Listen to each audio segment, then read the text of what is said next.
Do you know about the god who put Mahavishnu to sleep?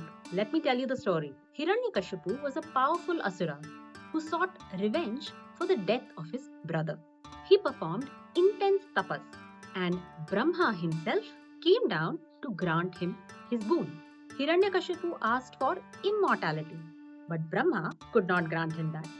So Hiranyakashipu cleverly asked for a boon this way: my death shall be neither by man nor animal, neither with a weapon nor without a weapon, neither during day nor at night, neither in heaven nor on earth, neither inside nor outside. Brahma granted him this boon. Hiranyakashipu became very powerful. He subdued the Devas and became the lord of the three worlds. But his son, Prahlad, continued to believe in a greater god, Mahavishnu. Hiranyakashipu did not like this, and he even tried to have his own son killed, but all his attempts failed. One day, in open court, there was a heated argument. Hiranyakashipu asked Prahlad where this god lived so that he could defeat him. Prahlad said he is as much in a pillar as he is in a mote of dust.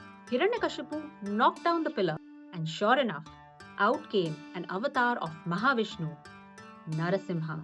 Narasimha had the body of a man and a head of a lion. A fierce battle ensued between Narasimha and Hiranyakashipu. This went on for a long time until Narasimha subdued Hiranyakashipu finally at twilight. Narasimha dragged him to the threshold of the court. He sat down and laid Hiranyakashipu on his lap.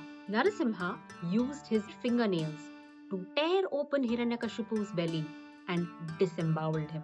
Hiranyakashipu's conditions were now met and he met his death.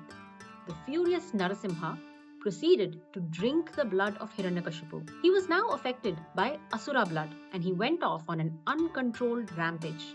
All the gods and all the beings were very afraid. They sought the help of Mahadev Shiva. Shiva took on the avatar called Sarabeshwara. Sarabeshwara has the body of a lion, wings of an eagle, and head of a yari.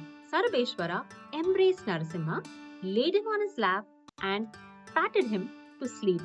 And that is how Narasimha was finally calmed down. Do you want to learn more about Sarabeshwara and his worship?